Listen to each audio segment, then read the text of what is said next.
Hello friends, मैं आपके लिए लेके आ चुका हूँ एक और वीडियो जिसमें हम जो नेमिंग रिएक्शंस थी अल्कोहल, फिनॉल और ईथर वाले चैप्टर की उसकी बची हुई नेमिंग रिएक्शंस को पूरा करेंगे।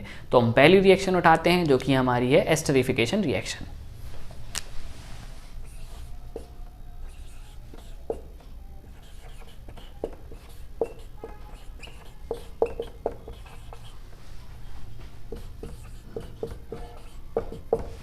तो अब एस्टरिफिकेशन रिएक्शन में क्या बनेगा भाई? एस्टर बनेगा।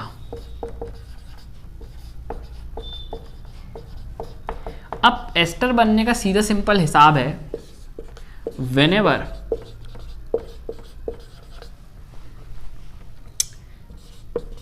Alcohol react with acid and acid derivatives,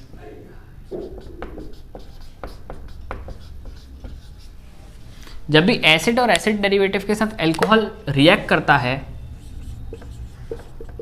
ester forms. इसका मतलब ये है कि अगर यहां पे मैं लिखूं अल्कोहल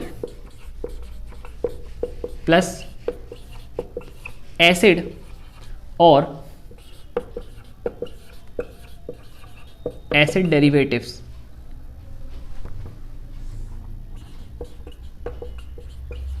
हमारे पास जो प्रोडक्ट मिलता है वो होता है ester and it is also a dehydrating reaction. ये भी एक डिहाइड्रेटिंग रिएक्शन है क्योंकि यहां इसके एक मॉलिक्यूल में से एक वाटर का मॉलिक्यूल निकलता है। तो हम यहां को बोलेंगे during this 1 H2O will be removed out। इसका मतलब ये है कि it is also a type of dehydrating reaction. क्या बोल सकते हैं? ये भी एक डिहाइड्रेशन प्रोसेस है। अब डिहाइड्रेशन के टाइम में एक इंपॉर्टेंट बात मैं आप लोगों को बता दूं कि अल्कोहल जो होता है during esterification reaction, alcohol shows acidic character, मतलब अल्कोहल H+ देता है और एसिड OH- देता है। ये आपको याद रखना है, लर्न इट। इसको हमें याद रखना है, लर्न इट, कि एसिड में से अपन OH- निकालेंगे और अल्कोहल में से H+ निकालेंगे। ये बहुत इंपॉर्टेंट बात है। तो ये तो था बेसिक एस्टरिफिकेशन का बेसिक्स, जो बिल्कुल बेसिक्स चीज़ें होती हैं कि जब भी अल्कोहल की एसिड या एसिड डेरिवेटिव्स के साथ रिएक्शन होगी तो हमेशा क्या बनेगा? एस्टर बनेगा। और एस्टर जब बनेगा तो उसमें एक पानी का मॉलिक्यूल निकलेगा जिसमें H+ यहाँ से निकलेगा और OH- यहाँ से निकलेगा। अब तुम लोग सोच रहे हो कि यार ये तो एसिड है तो इसको H+ देना चाहिए। एस्टरिफिकेशन रिएक्शन में ऐसा नहीं होता क्योंकि यहाँ पे हम नेचर नहीं पढ़ रहे हैं। यहाँ पे हम जब दोनों कंबाइन होते हैं तब वो क्या शो करते हैं हम वो देख रहे हैं। अगर अकेला एसिड की बात करें तो हाँ वो H+ देता है, लेकिन यहाँ पे जब अल्कोहल और एसिड दोनों मिला दिए जाएंगे तो ड्यूरिंग रिएक्शन कुछ इस तरीके से मैकेनिज्म चलेंगे कि अपना OH- देगा। और it is also a type of esterification reaction क्योंकि यहाँ पे पानी का मॉलिक्यूल निकलेगा। तो इधर को हटा के मैं यहाँ पे वाटर मॉलिक्यूल लिख देता हूँ। तो ये तो था बेसिक्स किसका? एस्टरिफिकेशन का। अब हम करते हैं एस्टरिफिकेशन रिएक्शन आगे कंटिन्यू।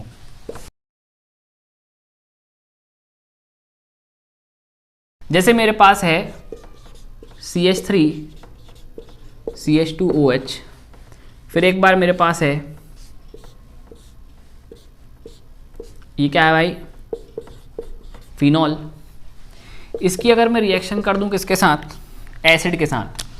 मैंने ले लिया यहाँ पे एसिड C+O CH3। अब ये एसिड को मैंने उल्टा क्यों बनाया? क्योंकि यहाँ से मैं पानी निकालता शो करूंगा आपको।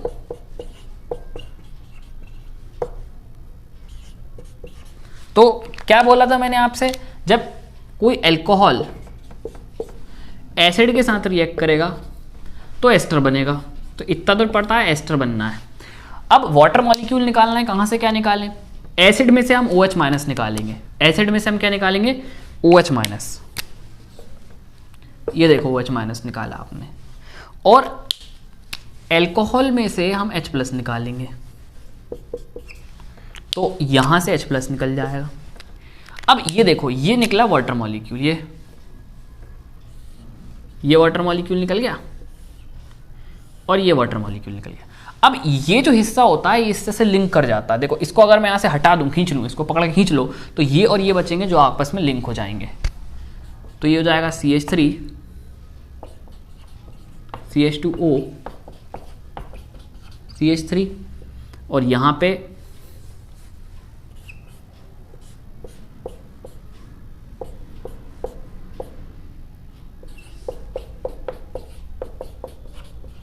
तो ये देखो, ये दिख रहा है आपको एस्टर, ये देखो COO जो लिंकेज होती है इसी को बोलते हैं एस्टर लिंकेज।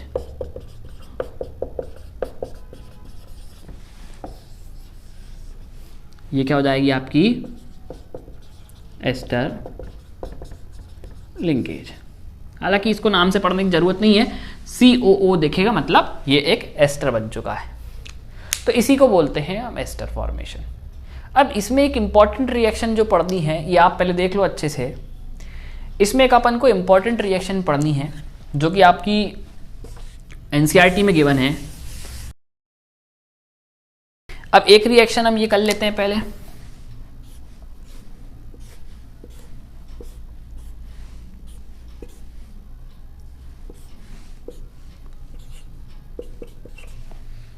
फिनॉल की रिएक्शन में करा रहा हूं किसके साथ,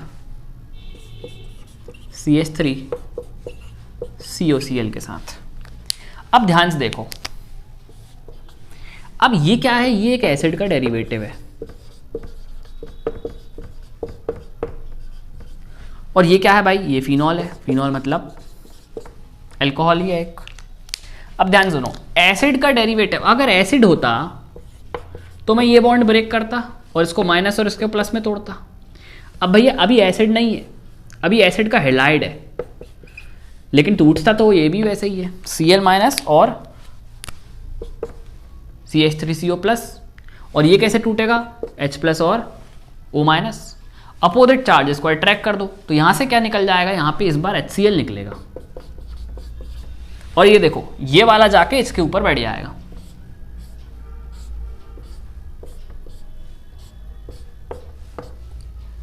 ये O, ये देखो COCH3, ये मिल गया फिर से आपके पास एस्टर। ये देखो ये एस्टर है। तो ये रिएक्शन अपन को पढ़नी थी। अब ये तो हो गया आपका एस्टर फॉर्मेशन। अब एस्टरिफिकेशन रिएक्शन के अंदर एक रिएक्शन जो है वो हमें पढ़नी है, ये काफी इंपॉर्टेंट रिएक्शन है, प्रिपरेशन ऑफ एस्पिरिन।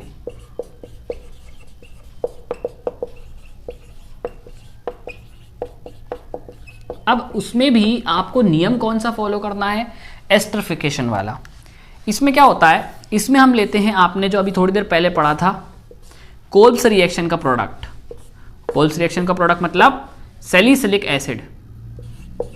ये लिया आपने सैलिसिलिक एसिड, इसकी रिएक्शन होती है एसिड एनहाइड्राइड से। अब एसिड एनहाइड्राइड क्या होता है, जब भी अपन किसी एसिड के दो मॉलिक्यूल्स में से एक वाटर का मॉलिक्यूल निकाल देते हैं तो वो एसिड का एनहाइड्राइड बन जाता है। और ये भी एक एसिड का डेरिवेटिव ही होता है, एसिड डेरिवेटिव। अब ये दिख गया आपको एसिड डेरिवेटिव। अब एसिड हो या एसिड डेरिवेटिव हो, अल्कोहल के साथ वो क्या करेंगे, एस्टरिफिकेशन ही करेंगे। तो अब ये क्या करेगा, एस्टरिफिकेशन करेगा। लेकिन अब आप बोलोगे कि भाई यहां भी तो एसिड है। तो देखो कभी तुमने ये देखा है कि एसिड की एसिड के साथ रिएक्शन हो गई, ऐसा थोड़ी होता है। ठीक है, अब इसके ऊपर आपको कुछ नहीं करना, आपको इसके ऊपर करना है जो भी करना है। क्यों, क्योंकि एसिड अल्कोहल की रिएक्शन अपन ने पढ़ी है, तो अल्कोहलिक ग्रुप के साथ इसका रिएक्शन होगा। अब ये टूटेगा कैसे, एसिड डेरिवेटिव है तो हमेशा अपन CH3CO प्लस में तोड़ देते हैं और बाकी चीज माइनस में तोड़ देते हैं। ऐसे ही अल्कोहल कैसे टूटता है, अल्कोहल टूटता है OH का ये वाला बॉन्ड टूट जाएगा और ये H प्लस और OH माइनस बन जाएगा। अपोजिट चार्जेस अट्रैक्ट करवा दो, ये जो है ये भाई साहब यहाँ पहुंच जाएंगे और ये जो है ये इसके पास चला जाएगा। अब देखो क्या हुआ, क्या बनेगा भाई प्रोडक्ट में, ध्यान से देखो, बहुत इंपॉर्टेंट चीज बनने वाली है यहाँ पे प्रोडक्ट में। ये तो सेम रहेगा भाई CH3COOH, बट यहाँ पे देखो क्या हो रहा है, CO, ये O तो है, अब ये बनाओ आप, ये देखो ये पॉजिटिव चार्ज जहां होता है वहां से लिंकेज होती है, तो ये C डबल बॉन्ड O और ये क्या बन जाएगा CH3। तो ये बन गई आपकी क्या, इसी को बोलते हैं हम एस्पिरिन। क्या बोलते हैं, एस्पिरिन जो अपन मार्केट से सर दर्द की दवाई लेके आते हैं, ये वो बनी है आपके पास। तो एस्पिरिन जो होती है ये एस्टरिफिकेशन, अब देखो यहाँ से रिमूव क्या चीज़ हुई, यहाँ पे CH3CO बचा है और यहाँ से H बचा है, H+ बचा है, तो साथ में इसके एक इंपॉर्टेंट चीज़ बन जाएगी, ये देखो आप। तो वो पूछ लेते हैं कि during the formation of aspirin by product में क्या निकलता है, तो बाय प्रोडक्ट में निकलता है एसिटिक एसिड। ये क्या है, एसिटिक एसिड। जैसे अपन ने क्यूमीन प्रोसेस में पढ़ा था कि क्यूमीन प्रोसेस में बाय प्रोडक्ट के फॉर्म में कीटोन निकल रहा था, मतलब एसीटोन, यहाँ पे एसिटिक एसिड निकल रहा है। ठीक है, तो ये तो हो गई आपकी क्या, एस्टरिफिकेशन रिएक्शन। अब हम अपनी अगली रिएक्शन पे आते हैं जो कि है ज़ीजेल्स मेथड। ज़ीजेल्स मेथड एनसीईआरटी में नाम से नहीं दिया है, ठीक है, लेकिन आपको पकड़ में आ जाएगा ये। एक्चुअल में एनसीईआरटी में एक टॉपिक दिया हुआ है आखिरी में, बिल्कुल लास्ट में, जो ईथर्स की रिएक्शन है ना, ये ज़ीजेल्स मेथड ईथर की रिएक्शन होती है। तो आखिरी में ईथर की HI के साथ हाइड्रोजन आयोडाइड के साथ रिएक्शन शो की गई है और उससे बहुत सारे क्वेश्चंस भी दिए हुए हैं। तो वही रिएक्शंस हमको करनी है, लेकिन उसका कोई बेस इतना ज़्यादा स्ट्रॉन्ग बेस नहीं दिया हुआ है कि कैसे होती हैं वो रिएक्शंस। तो अपन को वही रिएक्शंस पढ़नी है, तो अपन वही रिएक्शन पढ़ रहे हैं। अब इसमें रिएक्शन क्या होती है, पहले तो ये देख लो, CH3OCH3, इसकी रिएक्शन उन्होंने हाइड्रोजन आयोडाइड के साथ दी है। एक्चुअल में कोल्ड कंसंट्रेटेड HI होता है, लेकिन एनसीईआरटी कुछ बोल नहीं रही, अपन ऐसी सिंपल HI पढ़ लो। अगर नॉर्मली कुछ नहीं बोला, HI दिया है, तो जो बोल रहा हूँ वो करना, उसके अलावा कुछ आएगा भी नहीं वैसे भी, है ना। अब होता कुछ नहीं है, ध्यान से समझो। होता क्या है कि जब भी हाइड्रोजन आयोडाइड की रिएक्शन होगी तो बेटा ये तो टूटेगा कैसा, HI किस तरीके से टूटता है ये तो आप लोगों को पता है, I-H+। ये यहाँ पे दिक्कत है। अब आपके पास चैलेंज ये आता है कि आप ये वाला बॉन्ड तोड़ो कि ये वाला बॉन्ड तोड़ो। यहाँ पे ये सबसे सिंपलेस्ट केस है। अगर ऑक्सीजन के, अगर बीच वाला जो ऑक्सीजन है, ईथर की ये रिएक्शन है, तो ये बीच वाला जो ऑक्सीजन है, इसके इस साइड और इस साइड, दोनों साइड सेम टाइप के एल्काइल ग्रुप लगे हों, जैसे कि यहाँ पे दोनों साइड जो हैं वो मिथाइल ग्रुप्स लगे हुए हैं, तो कोई टेंशन वाली बात नहीं है, कोई भी बॉन्ड तोड़ दो।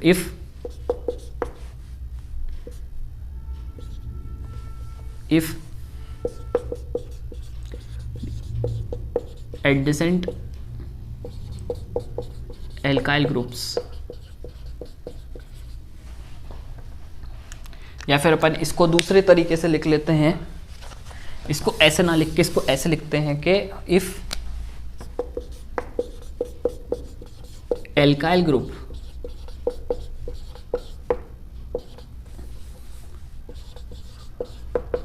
एडजेसेंट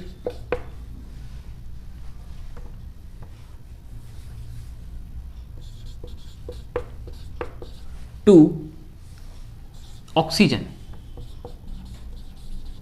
मतलब ये oxygen are same,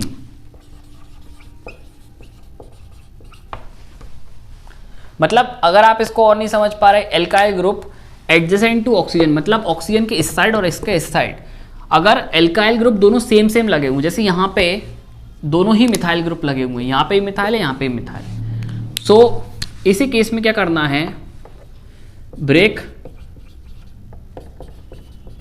any bond, कोई दिक्कत नहीं है, आप कोई भी बॉन्ड तोड़ दो, मतलब या तो ये तोड़ दो या तो ये तोड़ दो। अब ईथर्स क्या होते हैं, एस्टर्स क्या होते हैं एक्चुअल में, सॉरी ईथर जो होते हैं एक्चुअल में, ईथर भी एल्कोहल के डेरिवेटिव्स हैं, ROR। तो यार आप मुझे एक बात बताओ, ROH में कौन सा बॉन्ड तोड़ते थे आप, ये वाला। तो अब ये H हटा के मैंने R लगा दिया, तो भी कौन सा बॉन्ड तोड़ोगे, यही वाला। तो हमें यही बॉन्ड तोड़ना है। अब या तो आप ये भी तोड़ सकते हो, ये भी तोड़ सकते हो, क्यों, क्योंकि यहाँ पे दोनों साइड एल्काइल ग्रुप सेम लगे हुए हैं। अब जब आप इसको तोड़ते थे तो इसको H+ और O- में तोड़ते थे, तो यहाँ पे भी ये प्लस में जाएगा और ये माइनस में जाएगा, तो ये वाला प्लस हो गया और ये माइनस में हो गया। ऐसे ही इसको तो H+I- में ही तोड़ोगे। अब देखो अपोजिट चार्जेस आप अट्रैक्ट करा दो, मतलब ये H जो है वो किस पे चला जाएगा, वो यहाँ चला जाएगा, और I जो है वो यहाँ लग जाएगा। अब देखो CH3CO है, यहाँ पे H जुड़ गया तो ये क्या बन गया, CH3 OH प्लस यहाँ पे CH3 और I माइनस जोड़ के क्या बन जाएगा, CH3I। तो इस तरीके से हम इसका प्रोडक्ट बनाएंगे। अब ये तो ठीक है, ये तो इजी था। जब if alkyl groups adjacent to oxygen are same, कोई भी बॉन्ड तोड़ सकते हो। लेकिन अब दिक्कत यहां आएगी कि जो ये वाला अब हम पढ़ने जा रहे हैं, इस पे आप 3 स्टार मार्क कर सकते हो। If alkyl group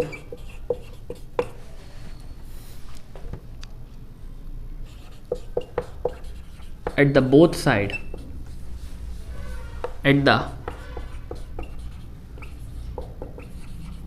side of oxygen are not same,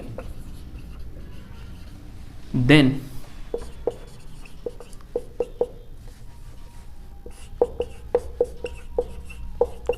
follow the rules।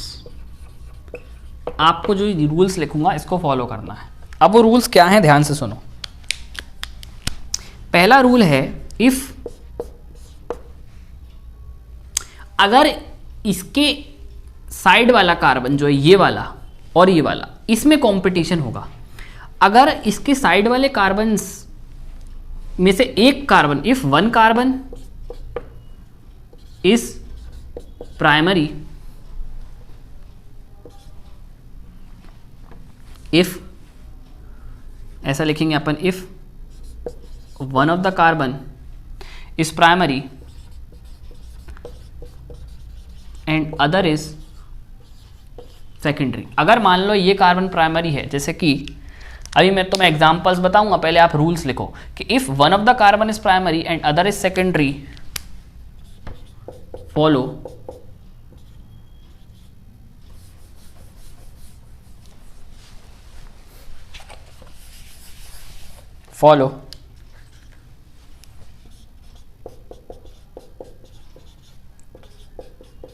SN2 mechanism. और हमें पता है SN2 मैकेनिज्म में हम क्या करते हैं, इसका मतलब ये है कि जो प्राइमरी वाला है उसको पॉजिटिव चार्ज दो।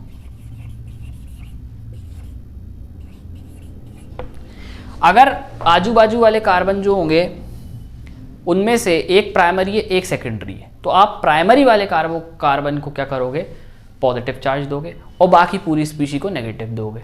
एक रूल ये हो गया। उसके बाद जो अगला रूल है वो ये बोलता है, if one of the carbon is tertiary and other is either primary और सेकेंडरी, फॉलो SN1 मैकेनिज्म। अब SN1 मैकेनिज्म में हम क्या करेंगे कि टर्शरी वाले को पॉजिटिव देना है। आपको बस ये याद रखना है कि अगर मान लो प्राइमरी सेकेंडरी में कंपटीशन है तो SN2 बनाओ, मतलब प्राइमरी मतलब छोटे वाले को आप क्या करोगे, पॉजिटिव चार्ज दोगे। लेकिन अगर मान लो आपके पास प्राइमरी और second, one of the carbon is tertiary, मतलब एक कार्बन टर्शरी कार्बन है और उस साइड वाला जो है आइदर प्राइमरी आइदर सेकेंडरी, तो उस कंडीशन में हमें क्या करना है, उस कंडीशन में हमें SN1 मैकेनिज्म फॉलो करना है। मतलब जो टर्शरी वाला होगा उसको पॉजिटिव देना और जो बची हुई पूरी स्पीशी है वो कैसी हो जाएगी, वो नेगेटिव चार्ज हो जाएगी। ठीक। अब जो तीसरा पॉइंट है वो भी बहुत इंपॉर्टेंट पॉइंट है और मैं इसको यहां लिख रहा हूं, थर्ड पॉइंट को ऊपर जगह नहीं है क्योंकि नीचे। इफ थर्ड पॉइंट ये है, if phenoxide ion can form, then make it। अब अगर आपकी ब्रेक करने के बाद, बॉन्ड ब्रेक करने के बाद कहीं से फिनॉक्साइड आयन बन रहा है, मतलब फिनॉक्साइड आयन मतलब ये,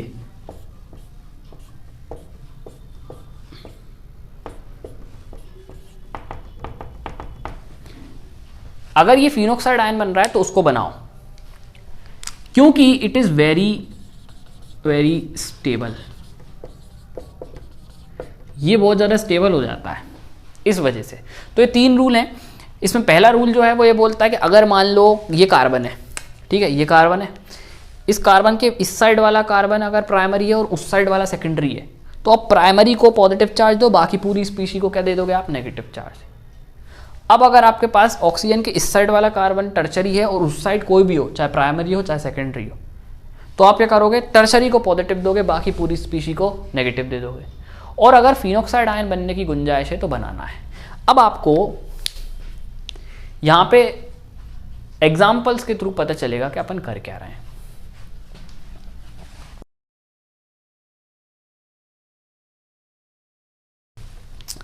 अब देखो आप एग्जाम्पल, जैसे मैंने कहा CH3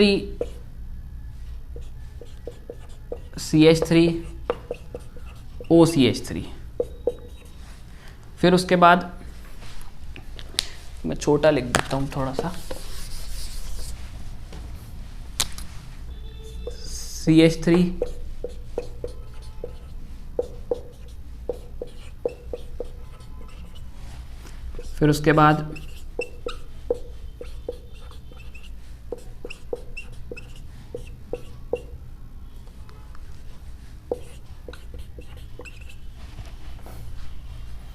फिर उसके बाद ये ले लो,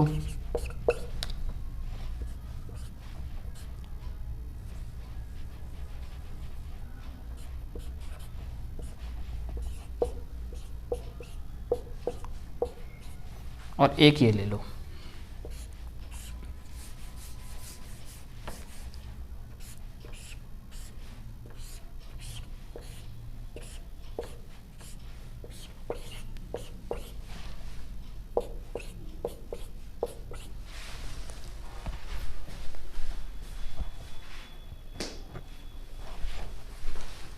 ठीक है, दिख रहा है, मैं देखने गया था पूरा नीचे तक दिख रहा है कि नहीं दिख रहा, ये दिख रहा है ना यहाँ का। तो ये कुछ हैं, ये सारे ईथर्स हैं, इनकी रिएक्शन हमें करानी है HI के साथ।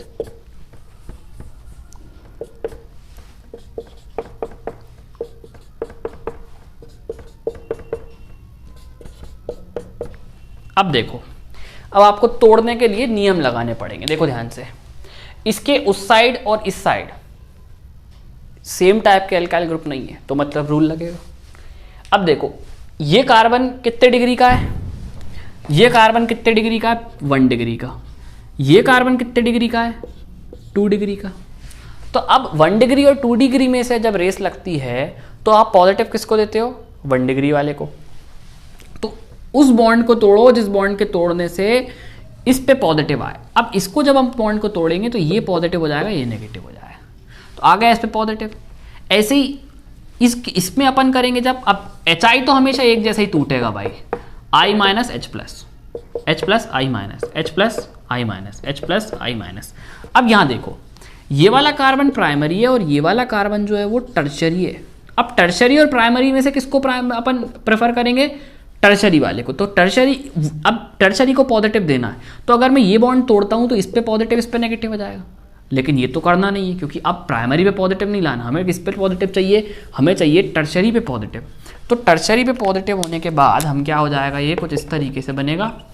टर्शरी पॉजिटिव कैसे आएगा भाई, टर्शरी पॉजिटिव, ये प्राइमरी, ये है टर्शरी। अब इसको बॉन्ड को तोड़ो तो ये पूरी स्पीशीज माइनस हो जाएगी और ये पूरी स्पीशीज प्लस हो जाएगी।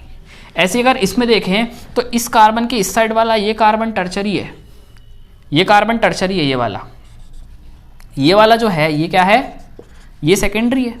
तो सेकेंडरी और टर्शरी में किसको पॉजिटिव देते हैं, टर्शरी को। तो भाई टर्शरी को पॉजिटिव दो, ये वाला बॉन्ड तोड़ो, इस पूरी स्पीशी को नेगेटिव करो। इस केस में क्या होगा, इस केस में ध्यान से सुनो, अगर मैं ये वाला बॉन्ड तोड़ता हूँ ना तो इसको पॉजिटिव दूंगा और इसको नेगेटिव दूंगा। भाई जैसे इसको नेगेटिव दिया ना, ये पूरी चीज़ बन गई फिनॉक्साइड आयन। क्या बन गई, ये फिनॉक्साइड आयन। और फिनॉक्साइड आयन अगर बन सकता है तो उसे बनाना है। अब ध्यान से देखो, अब कुछ भी नहीं बचा, अब खेल है अपोजिट चार्जेस अट्रैक्ट कराने का। ये करा दो आप अपोजिट चार्जेस अट्रैक्ट। देखो यहाँ पे आई कहाँ जाएगा, आई यहाँ जाएगा, ओ यहाँ चला जाएगा, तो प्रोडक्ट में क्या मिल जाएगा आपको,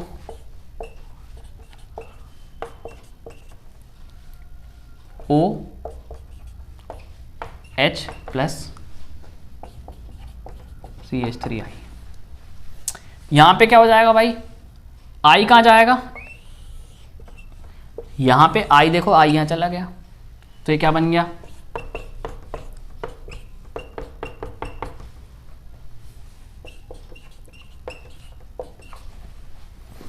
अब यहां पे देखो I कहां जाएगा, इस कार्बन के पास, और H कहां जाएगा, इस ऑक्सीजन के पास।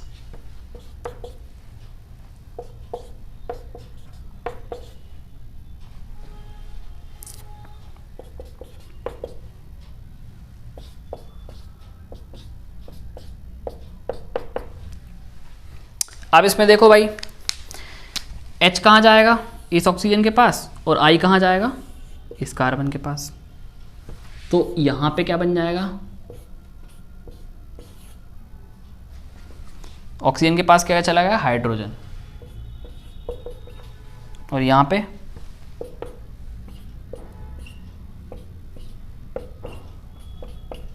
तो इस तरीके से ये ज़ीजेल्स मेथड काम करता है। तो अब देखो इसका कोई सर पैर नहीं है इस रिएक्शन का कि कैसे क्या कर रहे हैं, कोई कंसेप्ट वॉन्सेप्ट इसमें दिया नहीं रहता, और देते भी तो इतने टफ रहते हैं कि आपसे बनते नहीं हैं। तो आपको बस वो रूल्स फॉलो करना है और ये ज़ीजेल्स मेथड आपका ख़त्म हो जाएगा। अब मैं आपको एक दूसरी रिएक्शन पढ़ाऊंगा जिसमें हमें रीजनिंग भी पढ़नी है और वो रिएक्शन भी पढ़नी है। वो रिएक्शन है ब्रोमिनेशन ऑफ फिनॉल पे बेस्ड। ठीक है, तो हम यहाँ पे ब्रोमिनेशन ऑफ फिनॉल डाल लेते हैं, ब्रोमिनेशन ऑफ फिनॉल। अब ध्यान से सुनना, होता क्या है एक्चुअल में, यहाँ पे दो रिएक्शंस पढ़नी है और दोनों को कंपेयर करना है। ध्यान से देखो, सबसे पहले मैं उसको ऊपर ऊपर से बताता हूँ आपको दोनों रिएक्शन क्या है। देखो ध्यान से, ये ले लिया आपने फिनॉल, क्या है ये, फिनॉल। अब यहां पे मैं क्या करूंगा, फिनॉल की रिएक्शन दो अलग अलग कंडीशंस में करवाऊंगा। पहली कंडीशंस है दोनों ही ब्रोमिनेशन, तो दोनों में ही करना कुछ नहीं है, आपको Br2 के साथ रिएक्शन करनी है। तो अगर मैं ब्रोमिनेशन करवाऊं फिनॉल का, किसमें, CS2 में। अब ये CS2 क्या होता है बेटा, CS2 जो होता है, CS2 जो है it is non polar molecule. तो क्या करा है मैंने, एक टेस्ट ट्यूब में CS2 ले लिया है, फिर उसमें फिनॉल डाला है और फिर उसका ब्रोमिनेशन करा रहा हूं मैं। इसका मतलब ये है कि मेरा जो मीडियम है वो कैसा है भाई, नॉन पोलर मीडियम है, क्योंकि मैं किस में काम करा रहा हूं अपना, मैं CS2 में काम करवा रहा हूं। और यहां पे मैं करवाऊंगा वाटर में रिएक्शन। वाटर क्या होता है भाई, water is a polar molecule. तो वाटर क्या होता है, पोलर होता है, तो हम पोलर मीडियम में क्या करवा रहे हैं इस बार, ब्रोमिनेशन। तो जब हम नॉन पोलर मीडियम लेते हैं तो प्रोडक्ट कुछ और बनता है, और पोलर मीडियम लेते हैं तो प्रोडक्ट कुछ और बनता है। पोलर मीडियम में जो प्रोडक्ट बनेगा, ध्यान से देखो अब आप, क्या है भाई, ये यहां पे जो है, जो ऑक्सीजन है उसके ऊपर लोन पेयर है, और लोन पेयर है मतलब वो क्या होगा, एक तरीके से ऑर्थो पैरा डायरेक्टर होगा। तो एक तो इसका ऑर्थो प्रोडक्ट बनता है और एक बनता है इसका पैरा प्रोडक्ट। तो नॉन पोलर मीडियम में क्या होता है, आप याद रखना है इसको, कि in non polar medium ortho para products are formed. क्या बोलेंगे अपन, ये है ऑर्थो ब्रोमोफिनॉल और ये क्या है, पैरा ब्रोमोफिनॉल। तो नॉन पोलर मीडियम में याद रखना आप, नॉन पोलर मीडियम में क्या बनेगा, ऑर्थो पैरा प्रोडक्ट्स बनेंगे। ठीक, अब पोलर मीडियम में क्या बनता है, पोलर मीडियम में क्या होता है, इतना खतरनाक ब्रोमिनेशन होता है कि एक साथ सारी पोजीशंस पे ब्रोमिनेशन हो जाता है। अब ये OH क्या था बेटा, OH था आपका ऑर्थो पैरा डायरेक्टिंग ग्रुप। हमारे पास कितनी ऑर्थो पैरा पोजीशंस हैं, एक ऑर्थो ये है, एक ऑर्थो ये है और एक पैरा ये है। तो सारी ऑर्थो पैरा पे क्या हो जाएगा, ब्रोमिनेशन हो जाएगा। इतना खतरनाक ब्रोमिनेशन होता है किसमें, पोलर मीडिया में। तो ये ब्रोमीन, ये ब्रोमीन और ये ब्रोमीन, तो यहां पे क्या बन जाएगा, 2,4,6 ट्राई ब्रोमो फिनॉल। तो ये इंपॉर्टेंट थी कि पोलर मीडियम में क्या बनेगा, 2,4,6 ट्राइब्रोमोफिनॉल, और नॉन पोलर मीडियम में ऑर्थोपैरा प्रोडक्ट्स बनेंगे। ये बहुत इंपॉर्टेंट है। अब अपनी एनसीईआरटी में क्या लिखा हुआ है, ये पोलर मीडियम के नाम से नहीं दिया। वो लोग बोलते हैं कि अगर मैं ब्रोमिनेशन करवाऊं इन ब्रोमीन वाटर, क्या बोलते हैं, ब्रोमीन वाटर, तो जो प्रोडक्ट बनेगा वो बनेगा आपका 2,4,6 ट्राइब्रोमोफिनॉल। तो अपन को यही करना है कि भैया चाहे वो पोलर मीडियम के नाम से पूछ ले या फिर वो ब्रोमीन वाटर के नाम से पूछ ले, काम अपन को सेम करना है। नॉन पोलर मीडियम में ऑर्थोपैरा प्रोडक्ट और पोलर मीडियम में 2,4,6 ट्राइब्रोमोफिनॉल। तो इसी के साथ आपकी ये रिएक्शन भी ख़त्म होती है और सेकंड चैप्टर जो था हमारा एल्कोहल, ऑर्गेनिक केमिस्ट्री का एल्कोहल, फिनॉल और एस्टर्स वाला, वो जो इसमें जो नेमिंग रिएक्शंस थी ये पूरी ख़त्म होती हैं। तो अब आप इसी के साथ मैं इस वीडियो को ख़त्म कर रहा हूँ और आप यूं ही पढ़ते रहिए और अपने एग्ज़ाम की प्रिपरेशन करते रहिए। Thank you.